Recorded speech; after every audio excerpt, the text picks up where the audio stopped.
Perkenalkan, nama saya Naila Iza, dengan NIM akhir 015. Di sini saya akan menjelaskan tentang titrasi argentometri.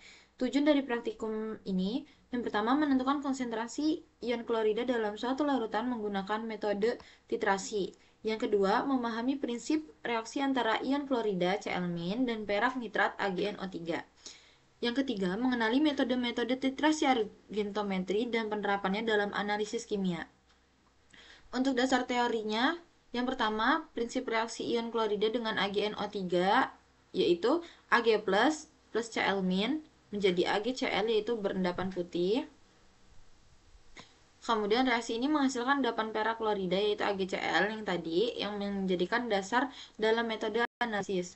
Metode argentometri yang pertama ada metode Mohr menggunakan indikator kalium kromat K2CrO4 titik akhir ditandai dengan terbentuknya endapan merah bata Ag2CrO4.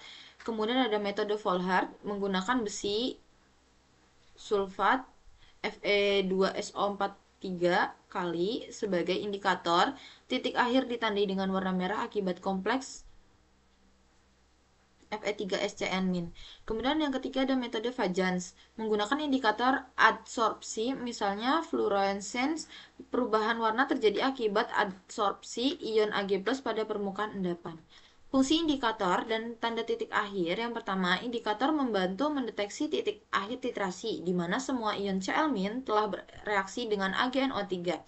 Kemudian yang kedua, warna spesifik muncul tergantung pada metode yang digunakan, misalnya merah bata pada metode Mohr, seperti yang tadi sebelumnya aku jelaskan.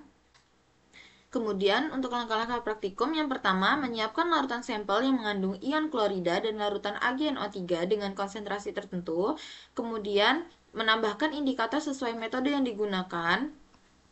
Yang ketiga, titrasi larutan dengan AgNO3 sambil mengaduk perlahan hingga terjadi perubahan warna yang menandakan titik akhir. Yang keempat, mencatat volume titran yang digunakan. Yang kelima, menghitung konsentrasi ion Cl- dalam sampel berdasarkan volume AgNO3 yang digunakan. Untuk bahan dan fungsinya, yang pertama ada AgNO3, perak nitrat, yaitu sebagai titran yang bereaksi dengan ion klorida. Kemudian ada larutan sampel yang mengandung Cl-. Analisat yang digunakan berfungsi sebagai analisat yang akan ditentukan kadarnya. Yang ketiga, indikator kalium kromat K2CrO4 sebagai fungsinya menunjukkan titik akhir titrasi ketika kita menggunakan metode Mohr. Yang keempat, buret dan pipet volumetrik itu termasuk ke alat sih sebenarnya untuk mengukur volume larutan secara akurat.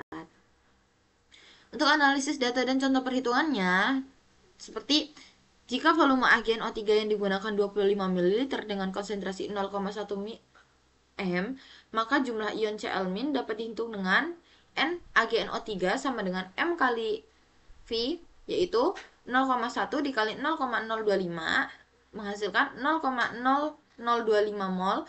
Karena rasio reaksi Ag plus banding Cl- yaitu 1:1, maka Cl- dalam sampel juga 0,0025 mol. Jika volume sampel 50 ml, maka konsentrasi Cl- dalam sampel yaitu konsentrasi Cl- sama dengan 0,0025 dibagi 0,05 yaitu menghasilkan 0,05 m.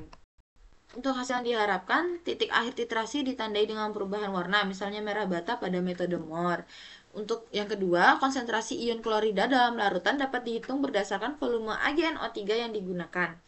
Tips agar titrasi akurat dan lancar. Yang pertama, menggunakan larutan standar dengan konsentrasi yang tepat.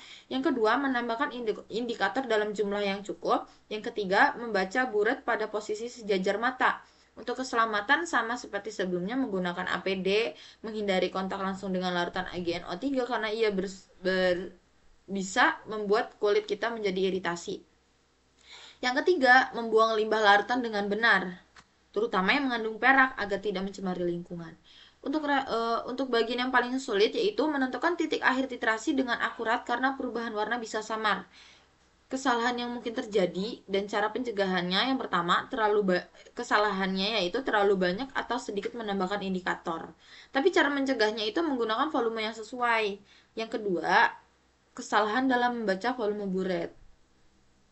Biasanya masih ada saja yang mahasiswa yang masih awam dengan bagaimana cara membaca volume buret. Jadi mungkin nanti bisa dibantu untuk bagaimana sih cara membacanya, yaitu selalu membaca dari permukaan bawah meniskus. Meniskus itu kalau nggak salah bagian cekung deh. Terus manfaat praktikum yaitu yang pertama digunakan dalam analisis air minum untuk menentukan kadar ion klorida. Yang kedua, dalam industri makanan dan farmasi untuk kontrol kualitas bahan baku.